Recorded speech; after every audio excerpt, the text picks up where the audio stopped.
Bismillahirrahmanirrahim. Assalamualaikum warahmatullahi wabarakatuh. Alhamdulillah. Alhamdulillahilladzi hamdan katsiran tayyiban mubarakan fihi kama yuhibbu rabbuna wa yardah. Asyhadu an la ilaha illallah wahdahu rabbi la syarika lah wa asyhadu anna Muhammadan abduhu wa rasuluhu alladzi la nabiyya ba'dah. Rabbi israh li sadri wa yassir li amri wahlul 'uqdatam min lisani yafqahu qawli, amma ba'd. Ma'asyiral muslimin wal muslimat yang dimuliakan Allah Subhanahu wa taala. Qala Rasulullah sallallahu alaihi wasallam, "Ma yazalul bala bil mu'mini wal mu'minati fi nafsihi wa waladihi wa malihi hatta yalqa Allah wa ma alaihi khati'ah." Kata Nabi sallallahu alaihi wasallam, akan senantiasa ujian itu diturunkan Allah kepada seorang mukmin laki-laki ataupun perempuan, baik kepada dirinya ataupun kepada anak-anaknya ataupun kepada hartanya, sampai dia berjalan menjumpai Allah Subhanahu wa taala dan dia tidak membawa dosa sedikit pun. Hadis ini adalah hadis yang menjelaskan kepada kita tentang keutamaan sabar di atas al-bala, di atas ujian dari Allah Subhanahu wa taala. Manusia tidak lepas dari tiga kata: haznun wa ghammun wa hammun. Haznun artinya kesedihan, sedih memikirkan sesuatu yang sudah berlalu. Entah yang lalu-lalu kita pernah sukses kemudian hilang kesuksesannya, entah dulunya punya orang-orang yang dicintai kemudian sudah pergi meninggalkannya, entah dulu dia pernah kaya kemudian dia miskin, teringat masa lalu. Haznun, sedih jadinya, terpikir terus. Yang kedua ghammun, susah menghadapi sesuatu yang sedang berlaku. Susah karena mungkin karena ekonomi, karena kesehatan, karena mungkin pasangan, anak-anak, dan begitu seterusnya. Kemudian yang ketiga hammun, bingung memikirkan masa depan. Jadi manusia tidak lepas dari tiga perkara ini: sedih memikirkan yang sudah berlalu, susah memikirkan yang sedang berlaku, bingung memikirkan yang akan terjadi masa depan. Manusia tidak lepas dari tiga perkara. Kalau tidak sedih, stres. Kalau tidak stres, susah. Itulah manusia. Ya. Ma'asyiral muslimin yang dimuliakan Allah Subhanahu wa taala, Nabi Yaqub alaihi salatu wassalam, ketika datang 10 anaknya merayu dirinya untuk membawa Nabi Yusuf bermain ke tempat yang jauh, Yaqub tidak memberi izin waktu itu. Tetapi dengan berbagai macam alasan, akhirnya 10 anak Yaqub ini berhasil merayu ayahnya sehingga membawa Nabi Yusuf. Yusuf ketika itu masih kecil, belum balik. masih 10 tahun usianya. Kemudian diajak main jauh. Rupanya setelah pulang tak dibawa pula anak itu dan dihabarkan mati diterkam serigala. Kemudian ditunjukkan bajunya yang berlumuran darah, padahal darah kambing. Yusufnya dimasukkan ke dalam sumur. Maka Allah Subhanahu wa taala menjelaskan dalam Al-Quran kesedihan Ya'qub alaihi salatu wassalam. Sedih luar biasa. Sampai Allah katakan bahwa air mata yang keluar daripada kedua mata Nabi Ya'qub itu sudah tidak bening lagi, tetapi yang keluar itu air mata berwarna putih. Sampai-sampai Allah katakan seperti itu. Ya, tabyaddu 'ainahu wa huwa kadhib. Jadi tetesan air matanya itu sudah warna putih, sudah las, itu tidak ada lagi air mata yang keluar, saking sedihnya. Sebab itulah kemudian Ya'qub mengalami kebutaan, karena bertahun-tahun memikirkan Nabi Yusuf menangis. Tapi walaupun demikian Ya'qub sabar dan mengatakan kepada Allah Subhanahu wa taala, innama ashku bathi wa huzni ila Allah. Kata Ya'qub, sesungguhnya saya hanya bisa mengadukan keperitanku dan kesedihanku kepada Allah Subhanahu wa taala. Karena kesabaran dan doa Nabi Ya'qub bertahun-tahun, akhirnya Allah pertemukan juga Ya'qub dengan putranya Yusuf. Bahkan dalam kisah Israiliyat, kesedihan Ya'qub ini sampai Allah utus malaikat Jibril dan mengatakan, ya Ya'qub, kalau seandainya putramu Yusuf itu mati, pasti Allah akan hidupkan kembali, untuk menghibur Nabi Ya'qub. Terkadang kesedihan itu melanda kepada seorang nabi, tetapi yang kita contoh bukan kesedihannya, bagaimana dia menghadapi kesedihannya, sabar dan terus mengadukan kepada Allah Subhanahu wa taala. Karena begini ma'asyiral muslimin, kalau kita lihat di masyarakat,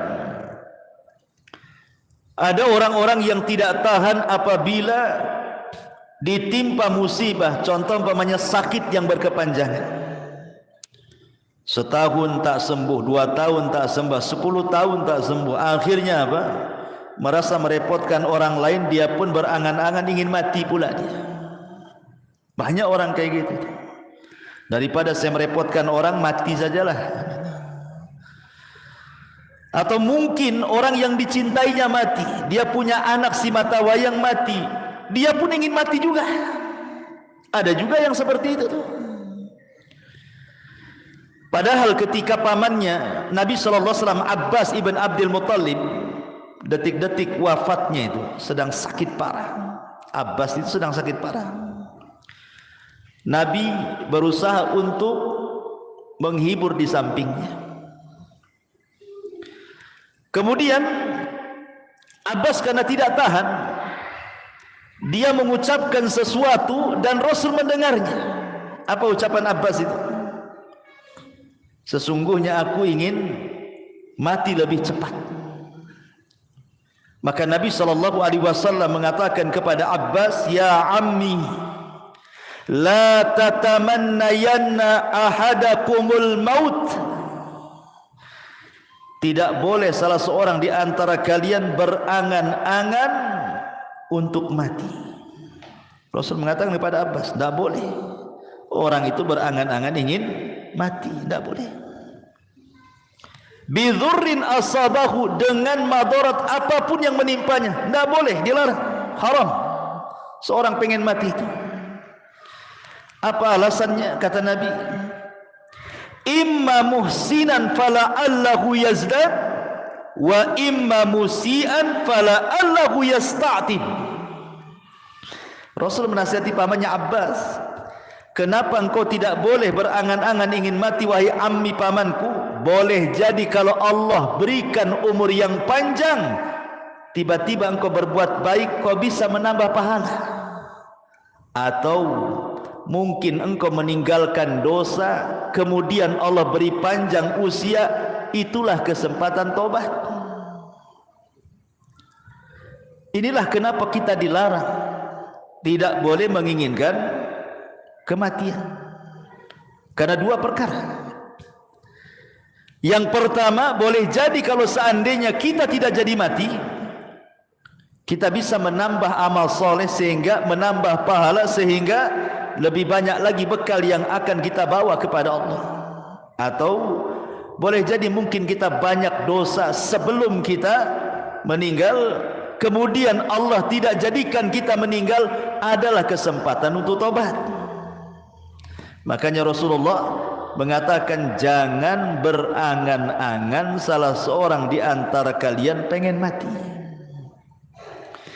Tapi Nabi SAW mengatakan, wa in kana walabud, kalau memang harus, karena sudah tidak tahan penyakitnya, sudah bertahun-tahun, sudah merepotkan keluarganya. Karena sering saya katakan, ikhwan, orang sakit itu terkadang tambah sakit bukan karena penyakit. Karena apa? Karena sudah tidak ada lagi yang mengunjunginya. Contoh nih, saya sakit. Berapa kali antum mengunjungi saya sakit? Waktu kemarin saya sakit, berapa kali antum mengunjungi anak sakit? Berapalah antum kuatnya mengunjungi itu, walaupun ustaznya yang sakit itu. Enggak mungkin pula tiap hari antum datang ke rumah. Paling sekali bawa pisang, bawa ini, bawa itu, rame-rame rombongan, habis itu les, hilang. Entah berapa bulan lagi mungkin datang. Ya. Oke lah, itu orang lain. Keluarga, saudara, sampai kapan? Lama-lama bosan juga kan. Paling tinggi akhirnya yang menemani orang sakit itu, kalau dia punya pasangan, paling istrinya. Atau mungkin anaknya. Ya kalau anaknya berbakti, kalau anaknya durhaka. Sebenarnya orang sakit itu lebih sakit di masalah ininya, bukan penyakitnya sebenarnya.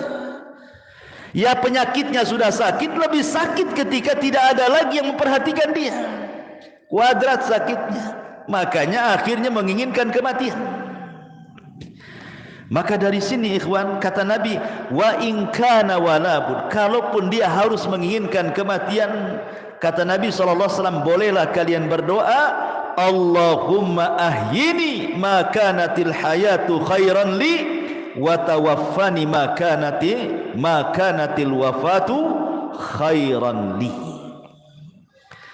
Kata Nabi SAW, ya Allah, hidupkan aku, sembuhkan aku kalau memang kesembuhanku, kehidupanku lebih baik bagiku.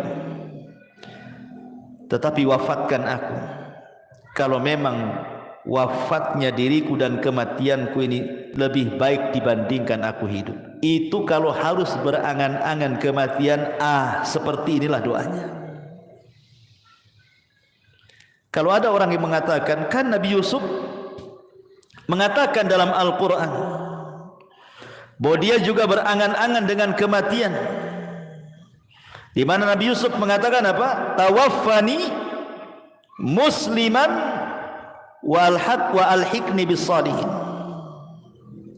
Wafatkan aku, kata Nabi Yusuf. Lihat, Nabi Yusuf saja berangan-angan ingin mati. Kita katakan jangan sampai sini bacanya, teruskan.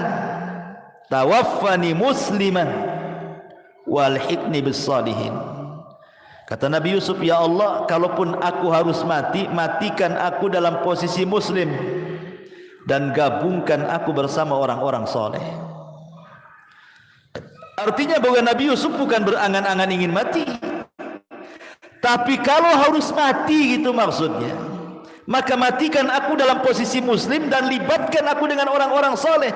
Persis seperti firman Allah Subhanahu wa taala, ya ayyuhalladzina amanu taqullaha haqqa tuqati wa la tamutunna illa wa antum muslimun. Wahai orang-orang yang beriman, bertakwalah kepada Allah dengan sebenar-benar takwa dan janganlah kalian mati kecuali dalam posisi kalian muslim. Karena kalau meninggal dalam posisi muslim, ada kesempatan masuk surga walaupun Allah takdirkan masuk neraka. Tapi kalau mati kafir, tidak ada kesempatan lagi masuk surga. Makanya kita meminta kepada Allah agar jangan sampai mati kecuali muslim, menyembah Allah sebagaimana Nabi Yaqub alaihi salatu wassalam. Allah katakan, am kuntum syuhada idh hadara Yaqub al-maut idh qala li banihi ma ta'buduna min ba'di qalu na'budu ilahaka wa ilaha abaika Ibrahim wa Ismail wa Ishaq ilaha wahida wa nahnu lahu muslimun. Ya. Ketika Yakub sedang sakaratul maut, dipanggillah anak-anaknya. Kemudian Yakub berwasiat, wahai anakku, apa yang kalian akan sembah sepeninggalku? Maka anak-anaknya mengatakan, wahai ayahku, kami akan sembah Tuhanmu dan Tuhan bapamu Ibrahim, Ismail, Ishak, itulah Tuhan yang esa. Wa nahnu lahu muslimun, dan kami senantiasa lahu kepada Allah muslimun, berserah diri. Kami muslim. Ma'asyiral muslimin yang dimuliakan Allah Azza wa Jalla, intinya bahwa di sini Allah Subhanahu wa taala ingin mengatakan bahwa begitulah sifat seorang muslim kalau ditimpa musibah. Jangan pernah berangan-angan dengan sebuah kematian. Kalaupun harus berangan-angan, bercita-citalah mati dalam posisi Islam. Ini bala yang pertama, bala kepada diri sendiri. Jadi kalau Allah takdirkan, Allah berikan bala kepada diri sendiri, jangan sampai berangan-angan kematian. Tidak boleh. Ya.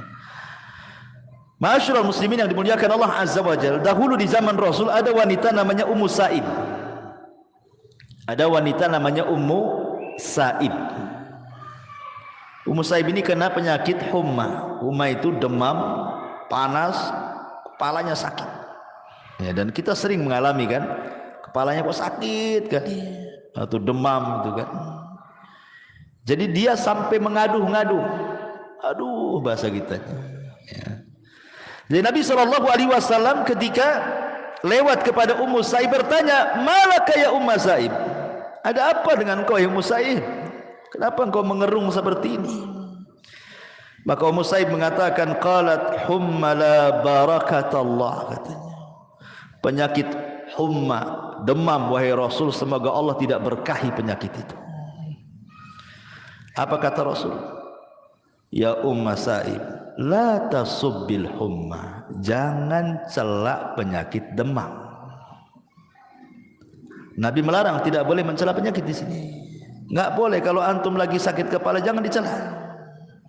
Demam tak boleh, kata Rasulullah, tasubbil humma, jangan cela penyakit kepala. Demam, meriang jangan. Kenapa? Fa innaha tudhibu khataya ibni Adam kama yudhibul kiru khabathal hadid. Karena penyakit demam, meriang, sakit kepala itu bisa menghilangkan kesalahan-kesalahan anak Adam seperti api bisa menghilangkan karat besi. Kan banyak di antara kita ini mencela penyakit, saking kerasnya sampai ditepuk-tepuk tuh kepala tuh. Sabar saja. Makanya kata Nabi SAW, isbir wahtasib. Kalau Allah Subhanahu wa taala memberikan bala kepada kita ujian, pertama sabar, yang kedua mintalah pahala dengan penyakit itu kepada Allah. Karena hanya dengan dua kata ini, inilah yang bisa mengangkat derajat dan menghilangkan dosa. Coba bayangkan ikhwan, kalau kita sholat malam tahajud, belum tentu antum bisa bangun. Ya kan, sepertiga malam antum bangun, malam-malam dingin-dingin, apalagi empuk dinginnya, malas lah makin kita bangun. Dan itu bisa menghilangkan dosa-dosa kita. Tetapi cukup kita sabar dengan penyakit demam, tak perlu antum bangun malam. Sabar aja dengan demam. Kalau tidak sabar ya minum bodrek lah. Hilang demamnya. Artinya bahwa jangan mencela penyakitnya, gitu maksudnya. Karena penyakit itu sebenarnya bisa mengangkat derajat dan menghilangkan dosa. Ini yang pertama. Tetapi ada satu kaidah sebelum saya lanjut. Kata para ulama, kullu murrin saufa yamurru liya'tiya ba'dahu bil yusri yasurru. Apa kata orang Arab? Kullu murrin saufa yamurru liya'tiya ba'dahu bil yusri alladhi yasurru. Apa maknanya? Setiap keperitan hidup pasti akan berlalu, dan akan datang setelahnya kemudahan yang membawa kebahagiaan bagi hidupnya. Tidak mungkin Allah Subhanahu wa taala, ikhwan, kalau menimpakan sebuah musibah, entah penyakit, entah yang lainnya, sakit terus dari awal sampai akhir. Tidak, pasti ada sembuhnya juga. Atau Allah berikan kefakiran, fakir terus, pasti Allah akan berikan juga kecukupan hidupnya. Karena Allah yang mengatakan wa tilkal ayyam nudawiluha bainan nas. Namanya hari-hari kan diputarkan, ikhwan. Makanya sering saya katakan, saya, Anda, siapapun, pasti dalam hidup kita mengalami kesulitan yang rasanya kita tidak bisa keluar dari kesulitan itu. Kiamatlah sudah. Tapi seiringnya waktu, sudah lupalah keperitan yang pernah antum rasakan dulu itu. Sekarang antum bisa tersenyum, tertawa, bahkan tak ingat pun keperitan yang sudah antum lalui dulu. Siapa yang menghilangkan kalau bukan karena Allah? Karena setiap kesulitan itu Allah datangkan dua kemudahan. Inna ma'al usri yusran. Inna ma'al usri yusran. Ketika Allah menyebutkan kalimat al-usri menggunakan alif lam. Ketika Allah menyebutkan yusran, Allah nakirahkan. Maknanya apa? Al-usri ketika dibuat alif lam berarti usri yang pertama adalah usri yang kedua. Tetapi ketika Allah mengatakan yusran menggunakan nakirah, menggunakan tanwin tanpa alif lam, nakirah itu tufidul umum, berarti kemudahan yang pertama bukan kemudahan yang kedua. Kesulitan yang pertama adalah kesulitan yang kedua. Maknanya setiap kesulitan Allah datangkan dua kemudahan, tiga kemudahan, empat kemudahan, dan begitu seterusnya. Karena Allah tidak mungkin membebankan sesuatu kecuali yang bisa dipikul oleh hambanya. Tidak mungkin, Allah tidak pernah zalim. Menimpakan musibah itu berlebihan di luar batas manusia, itu mustahil, ikhwan. Kita saja yang merasa bahwa Allah sudah melebihkan musibahnya karena dia tidak mau menghadapinya. Sebenarnya tidak ada persoalan kalau dihadapi itu mudah sebenarnya. Terkadang ada orang yang terkalahkan sebelum perang, sehingga merasa bos, rasanya benang ini kusut semua, rasanya air ini keruh semua. Tidak ada air keruh kecuali bisa dijernihkan. Tidak ada benang kusut kecuali bisa diluruskan. Karena Allah yang membuat masalah, Allah yang mengangkatnya. Minta kepada Allah, ya. Kemudian yang kedua, kata Nabi SAW, wa waladihi. Terkadang Allah memberikan musibah itu, ujian itu dari anak, ya. Seperti umpamanya di zaman Nabi SAW ada seorang sahabat bawa anak kecil, ya usianya 5 tahun 6 tahun, lucu-lucunya digendong bapaknya, hadir di majelis Nabi.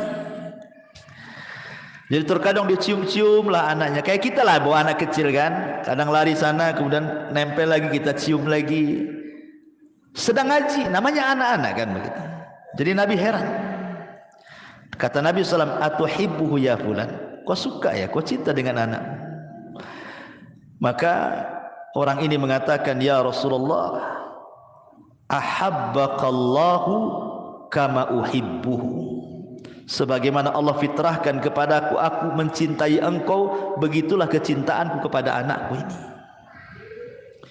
Setelah beberapa hari, orang yang bawa anak, yang mencium-cium anaknya di majelis Nabi, yang sangat mencintai anaknya sama dengan mencintai Rasul itu, enggak pernah hadir lagi.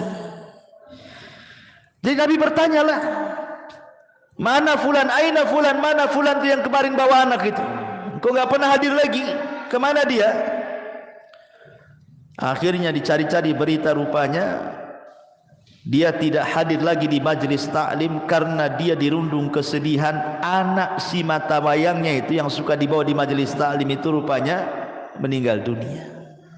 Sedihlah dia, enggak tahan dengan kesedihannya sehingga tidak sanggup melangkahkan kaki ke majelis Nabi. Akhirnya kemudian Nabi SAW datang ke rumahnya, berusaha menghibur, takziah. Kemudian kata Nabi SAW, ya fulan, bagaimana kalau Allah berikan dua pilihan kepadamu? Allah hidupkan anakmu, wa tumatti' bihi, dan engkau bersenang-senang dengan anakmu di dunia. Atau kata Nabi SAW, atau anta'tiya baban min abwabil jannah illa wajadtahu yantadiruka. Atau yang kedua, engkau dapati anakmu yang sudah meninggal, tiba-tiba dia berdiri di pintu sorga dan dia sedang menunggumu. Milih mana?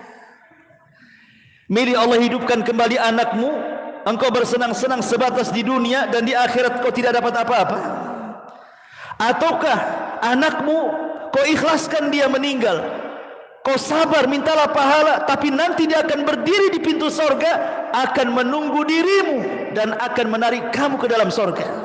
Milih mana? Kata Rasulullah. Akhirnya anak muda ini mengatakan,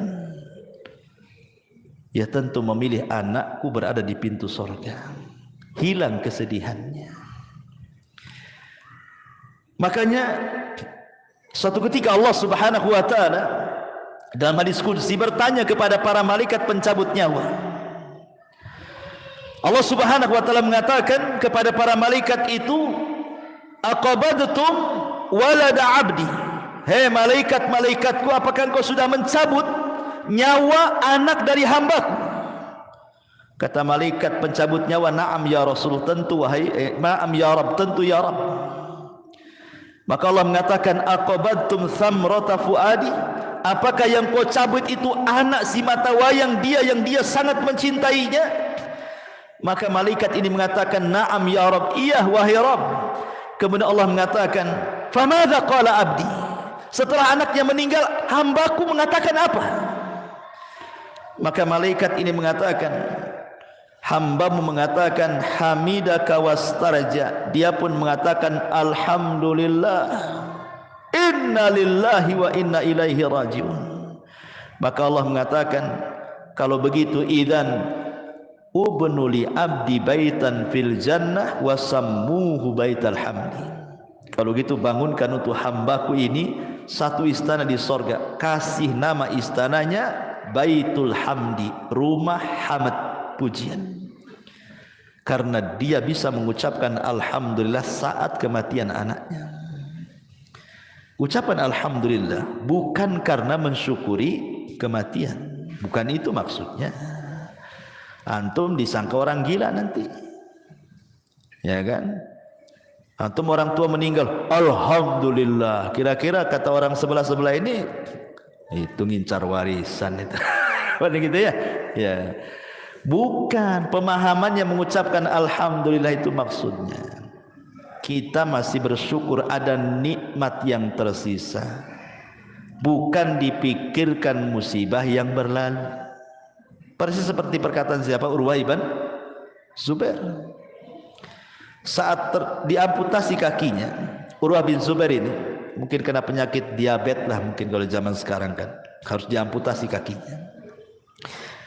Kata sang tabib mengatakan, "Ya Urwah, pasti kau akan mengalami kesakitan. Sebaiknya kau minum khamr." Di zaman itu tidak ada bius. Biusnya minum khamr untuk mengurangi sakit, biar mabuk, biar pusing, baru potong. Kata Urwah kepada tabib dokternya, "Enggak, saya enggak akan minum khamr." Coba bayangkan kalau aku minum khamr, kemudian kau potong kakiku, tiba-tiba aku mati, itu sama dengan aku mati di atas khamr, katanya. Kata dokter, enggak ada cara lain seperti itu masalahnya. Kata Urwah, gini saja, berikan kesempatan aku berwudu, kemudian aku sholat 2 rakaat. Saat aku sholat itulah potong kakiku, katanya. Nanti sakit, tidak apa-apa. Seandainya aku mati saat kau potong kakiku saat sholat, berarti aku mati di saat aku sholat. Daripada aku mati di saat aku mabuk, milih mana? Akhirnya sholat dia. Pas sholat dipotong kakinya, betul. Namanya dipotong kaki, ya sakit lah. Nggak ada obat bius lagi. Ya. Akhirnya dia mengalami sakit pingsan. Karena sakit yang luar biasa, pingsan dia, Urwah bin Zubair ini. Kemudian sang dokter pun berusaha kemudian menyadarkan Urwah bin Zubair. Subhanallah, Allah masih selamatkan dia. Siuman. Saat siuman itu datang pula kabar yang kedua, anaknya meninggal. Barusan dipotong kakinya, setelah itu anaknya pula meninggal. Makanya sering saya katakan, ikhwan, terkadang Allah memberikan musibah itu ada yang sifatnya beruntun tuh. Satu belum selesai datang yang lain, satu belum selesai datang pula yang lain lagi. Makanya penting kesabaran. Tapi Urwah mengatakan, alhamdulillah summa alhamdulillah, katanya. Aku mengucapkan alhamdulillah karena telah terpotong kakiku, dan aku mengucap alhamdulillah karena kematian anakku, katanya.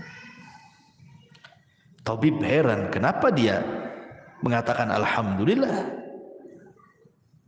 Kemudian dikatakan, kenapa engkau mengucap alhamdulillah wahai Urwah? Kata Urwah, kau tidak lihat badanku, katanya. Aku punya tangan 2, punya kaki 2. Kalau baru dipotong 1 masih ada 3, katanya. Alhamdulillah masih ada 3, katanya. Kan itu. Anakku berapa? 6. Kalau tinggal 1 masih ada 5. Alhamdulillah masih ada 5. Jadi dia bersyukur bukan karena kematian, tetapi karena nikmat yang tersisa, gitu maksudnya. Dia masih mengucapkan alhamdulillah. Adapun kemudian kepada musibah yang sedang melanda dia, dia mengatakan inna lillahi wa inna ilaihi rajiun. Jadi inna lillahi untuk musibahnya, alhamdulillah untuk nikmat yang tersisanya. Dan itulah tingkatan redha paling tinggi. Kalau antum bisa mengucapkan alhamdulillah, inna lillahi wa inna ilaihi rajiun, ini redha paling tinggi. Karena manusia menghadapi musibah itu kan ada 4 macam. Sering saya ulang-ulang. Pertama, ada orang yang tasakhut. Tasakhut itu apa? Tidak redha dengan hatinya, asik moring-moring, marah-marah saja dengan musibahnya. Asik saya terus, ya Allah, kenapa saya terus ditimpa penyakit? Kenapa orang sehat-sehat saja? Kenapa anakku terus yang sakit? Kenapa anak orang sehat? Kenapa usahaku masih gulung tikar? Kenapa usaha orang masih makin maju saja? Allah disalah-salahkan dia. Ini namanya tasakhut. Ya, ini seburuk-buruk manusia, tidak bersyukur. Yang kedua, pura-pura sabar, diam saja. Tapi kalau diajak ngobrol keluar semua isinya. Ya, kalau disenggol sedikit keluar semua isinya. Kemudian itu tapi masih mendingan lah yang kedua ini dibandingkan yang pertama kan, karena dia tidak tasakhut, mulutnya dia diam saja, cuman hatinya berontak, tidak redha. Mulutnya bisa sabar, diam. Ya. Kemudian yang ketiga, betul-betul sabar dan redha, hatinya ikhlas, lisannya pun tidak menyalahkan siapapun. Kemudian yang keempat, bukan hanya redha, bukan hanya ikhlas, bukan hanya sabar, tapi dia bisa mengucapkan alhamdulillah. Oke, itu tingkat yang paling tinggi dalam redha. Ya. Kembali bahwa kalau seandainya Allah takdirkan anak kita meninggal, seharusnya apa? Bahagia. Karena anak kecil itu kalau meninggal, dia akan jadi syafaat bagi orang tuanya. Makanya dalam sebuah hadis, anak-anak yang meninggal itu, yang belum balik, maka dia akan menunggu di pintu surga. Kemudian Allah katakan, udkhulul jannah. Anak-anak, ngapain kau di pintu surga? Masuk, masuk, masuk, katanya. Jadi anak-anak kecil tuh banyak di pintu surga. Maksudnya anak-anak yang meninggal ketika belum balik. Tentu anak-anak orang-orang yang mukmin, yang muslim. Kalau anak kafir, kafir tidak bisa dapat syafaat. Ya. Jadi anak-anak itu di pintu-pintu surga Allah mengatakan, udkhulul jannah, masuk ke dalam surga. Tiba-tiba anak-anak itu mengatakan, la ya Rabb, hatta yadkhulu abauna wa ummahatuna. Tidak ya Rabb, sampai kami bawa bapak-bapak kami dan ibu-ibu kami. Enggak mau masuk anak-anak itu. Ya. Kemudian Allah katakan lagi seperti itu, tetap jawabannya seperti itu sampai 3 kali. Akhirnya Allah mengatakan, udkhulul jannah antum wa abaukum wa ummahatukum, katanya. Ya sudah, kalau gitu masuk ke surga, ajak bapak ibu masukkan sekalian, katanya. Subhanallah. Ya. Jadi Allah Subhanahu wa taala kalau takdirkan ada ujian kepada anak kita meninggal dunia, maka sabarlah dan ihtisablah mengharap pahala Allah. Bukankah Nabi SAW diuji juga kan? Anaknya meninggal kan? Qasim meninggal di waktu bayi, Abdullah meninggal di waktu bayi, Ibrahim pula meninggal di waktu bayi. Tiga-tiganya putra Nabi meninggal di waktu bayi.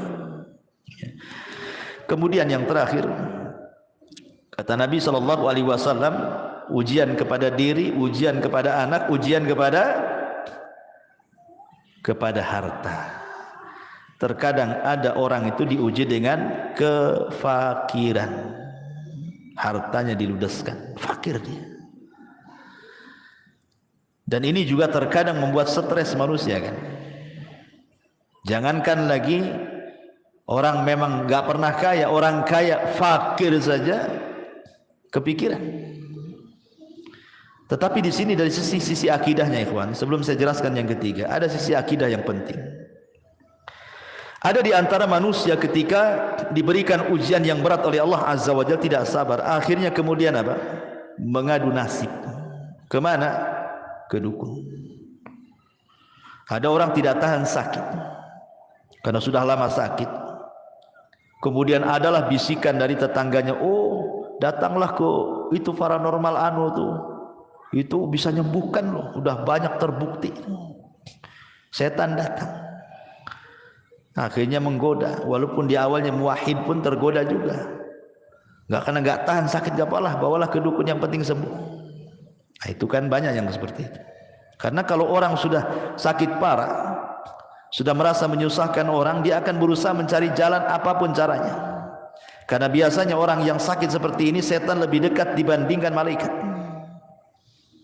Ataupun orang-orang yang bangkrut usahanya, orang-orang yang gulung tikar, orang-orang yang miskin, orang-orang yang lemah iman, mereka mengadu nasib kepada siapa? Datang ke paranormal. Ikhwan, sering saya katakan, manusia itu punya alam sendiri. Jin dan syaitan punya alam sendiri. Binatang punya alam sendiri. Kita tahu bahwa dukun itu kerjasama dengan alam jin, alam syaitan. Dan tidak ketemu alam-alam ini. Antara alam jin, alam manusia dengan alam binatang itu nggak akan ketemu. Bagaimanapun antum lintas alam nggak akan ketemu. Contoh, kita lihat di YouTube ada harimau nerkam kijang. Karena itu mangsanya makanannya langsung dikoyak dimakan. Antum mau lintas hewan, Beli ayam di pasar, tidak digoreng, langsung dimakan mentah-mentah. Bisa antum kayak gitu? Beda. Memang binatang seperti itu.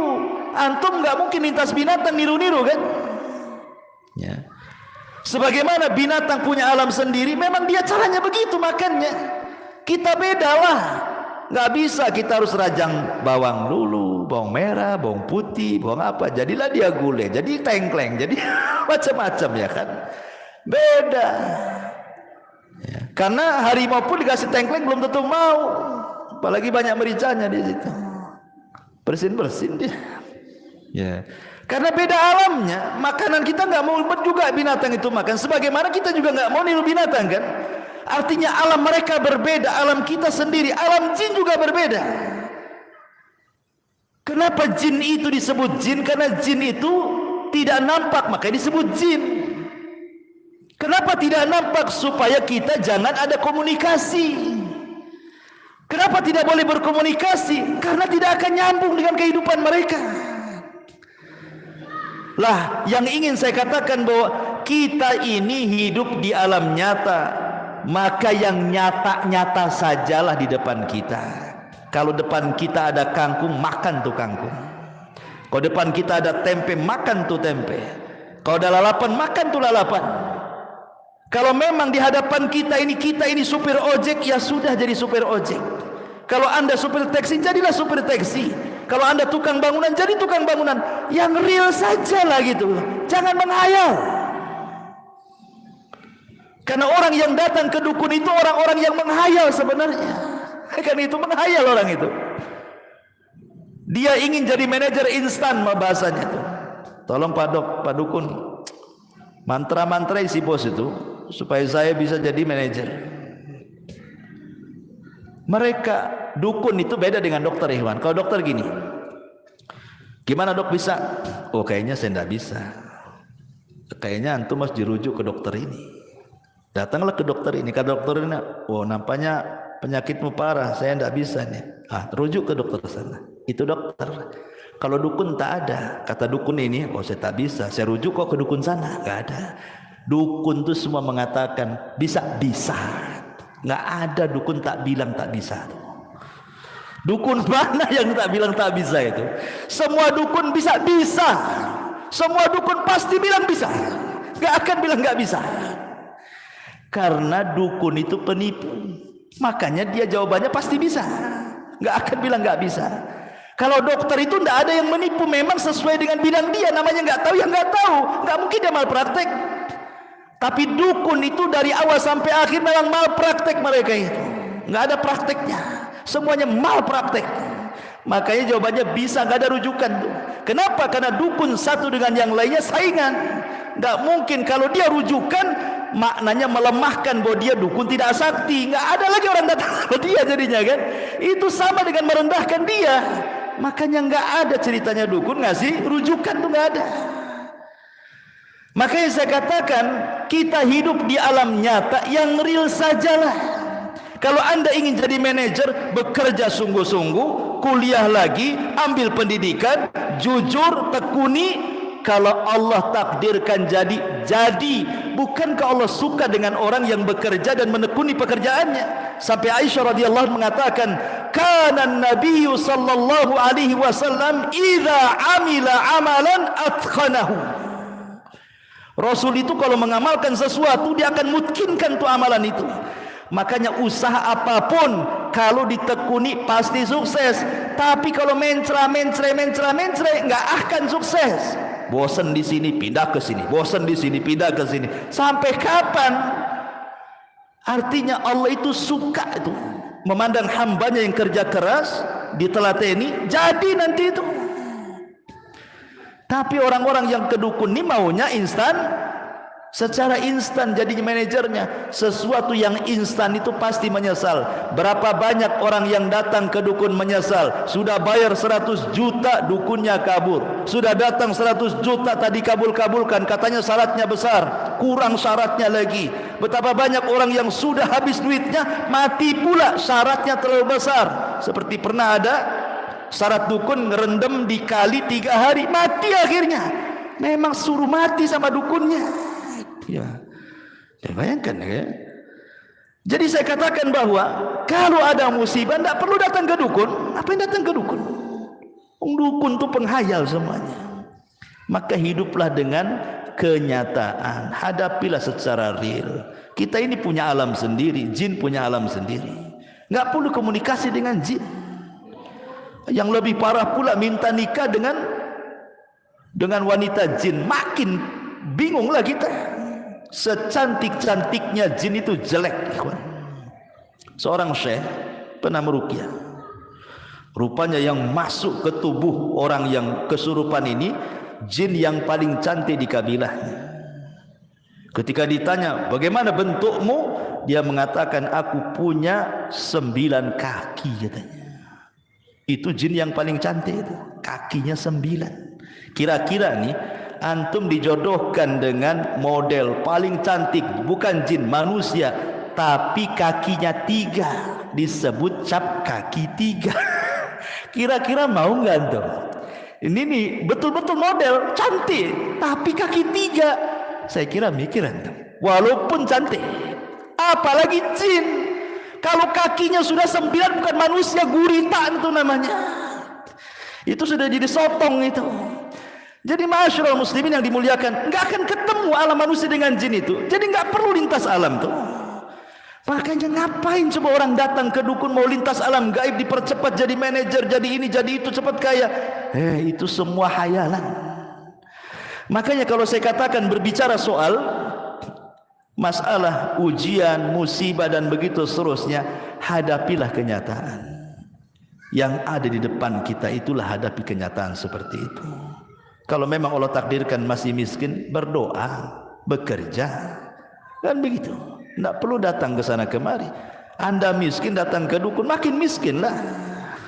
Karena uangnya habis sama dukun kan itu. Miskin kuadrat namanya. Ya. Taib. Jadi ujian yang ketiga adalah ujian kepada harta. Ujian harta ini 2, bisa kaya, bisa miskin. Dua-duanya ujian. Justru kaya itu ujian lebih berat lagi karena soalannya 2, dari mana kau dapat, kemana kau belanjakan. Kalau orang miskin mau ditanya dari mana kau dapat, kemana kau belanjakan, aku tak dapat, macam mana mau belanja katanya kan, nggak bisa dia. Kalau orang kaya sibuk dua-duanya tuh, dari mana, oh iya hasil ini hasil itu, kemana kan kau tuh, 2 soalan. Makanya kalau kita bicara tentang harta, ada orang itu satu, cara carinya halal, cara membelanjakannya halal, berkahlah hartanya. Karena bisa menjawab 2 soalan. Yang kedua, cara kerjanya halal, dibelanjakannya haram. Capek dia kerja, 1 bulan dia banting tulang keras, terus bekerja, keringat bercucuran, sudah gajian 1 bulan untuk berzina, untuk hura-hura, poya-poya dan begitu seterusnya. Maka dia tidak selamat dari pertanyaan yang kedua, tapi selamat dari pertanyaan yang pertama. Dari mana harta? Selamatlah antum. Kemanakan harta? Tak selamat antum. Ya. Yang ketiga, caranya haram. Caranya haram, rampok, ya, mendustai orang, mengambil hak orang, tapi disumbangkan ke masjid, ke anak yatim. Berarti di sini yang membelanjakannya benar, ya kan? Caranya yang salah. Gimana ceritanya kalau yang seperti ini? Tetap dua-duanya ditanya. Dari mana dan kemana? Dua-duanya kena dia. Kenapa? Karena niat baik menyumbang itu tidak cukup kalau cara dari awal itu salah. Kenapa? Innallaha thayyibun la yaqbalu illa thayyiba. Allah itu baik, tidak menerima kecuali yang baik. Tapi yang paling parah yang keempat, caranya sudah salah, dibelanjakan pula untuk yang salah. Dapat uang dari togel untuk masang togel. Togel ke togel namanya, ya kan? Itu kuadrat, ya kan? Atau dapat uang dari judi untuk berzina, untuk minum khamar, untuk ini. Udah, nggak berkah tuh hidupnya. Ya. Intinya ikhwatu fillah muliakan Allah Azza wa Jalla. Sebelum saya tutup, sudah malam juga. Ada firman Allah Azza wa Jalla surah Zuhruf ayat 32. Allah mengatakan, "Ahum yaqsimuna rahmata rabbik. Nahnu qasamna bainahum ma'isyatahum fil hayatid dunya wa rafa'na ba'dahum fawqa ba'din darajat liyattakhidha ba'duhum ba'dan sukhriyah wa rahmatu rabbika khairun mimma yajma'un." Apakah mereka yang membagi-bagi rahmat Tuhanmu? Kamilah yang menentukan penghidupan mereka dalam kehidupan dunia, dan kami telah meninggikan sebagian mereka atas sebagian yang lain. Maksudnya ada kaya dan miskin. Untuk apa? Supaya sebagian mereka memanfaatkan sebagian yang lainnya. Kalau semua kaya, siapa yang mau bekerja? Orang kaya tak mau bekerja. Kalau semua miskin, tak ada yang mau bekerja juga. Mau gajinya pakai apa? Ketika ada orang kaya, ada orang miskin, berarti saling menghajatkan. Orang miskin butuh orang kaya untuk gajinya, orang kaya butuh orang miskin, butuh tenaganya. Disitulah saling memanfaatkan. Sehingga orang kaya tidak boleh sombong dengan kekayaannya, karena anda berhajat kepada orang fakir. Orang fakir harus tetap tawadu, tidak perlu sombong juga, karena anda juga butuh uang dari orang kaya. Artinya bahwa kaya miskin sama saja di sini, saling berhajatkan, membutuhkan satu dengan yang lainnya. Barulah stabil kehidupan manusia itu. Karena kata Allah Subhanahu wa taala, "Lau basatallahu rizqa li ibadihi labaghaw fil ardi." Ada sebagian hamba-hamba Allah, ikhwan, kalau Allah berikan kekayaan makin kufur dia. Tapi ada sebagian hamba-hamba Allah, kalau Allah miskinkan makin kufur dia. Jadi ada orang-orang yang terus dimiskinkan oleh Allah, ada orang-orang yang terus dikayakan oleh Allah. Hikmahnya apa? Karena ada sebagian hamba Allah yang Allah cintai ini, dia kaya, kalau dibuat miskin nanti dia kufur. Ada sebagian hamba Allah yang beriman, yang mencintai Allah itu, dia miskin, sengaja Allah miskinkan. Kalau dia kaya nanti dia kufur. Karena ada kaidah, al-bala tudzakiruka minallahi khairun minan naimi tunsika minallahi azza wa jalla. Seseorang di atas ujian tapi bisa mengingatkan kita kepada Allah jauh lebih baik dibandingkan antum bergelimang dengan kenikmatan tapi melupakan Allah Subhanahu wa taala. Catat ini. Antum diberikan ujian oleh Allah, tapi dengan ujian itu mengingatkan antum kepada Allah, itu lebih baik dibandingkan antum di atas kenikmatan tetapi melupakan Allah Subhanahu wa taala. Jangan-jangan itu istidraj saja. Allah sengaja membiarkan sampai ketika antum lalai, Allah wafatkan antum tiba-tiba dan antum belum bertobat kepada Allah Subhanahu wa taala. Su'ul khatimah. Baik, saya kira ini saja. Subhanallah bihamdika, asyhadu an la ilaha illa anta astaghfiruka wa atubu ilaik. Allahu ta'ala alam. Assalamualaikum warahmatullahi wabarakatuh.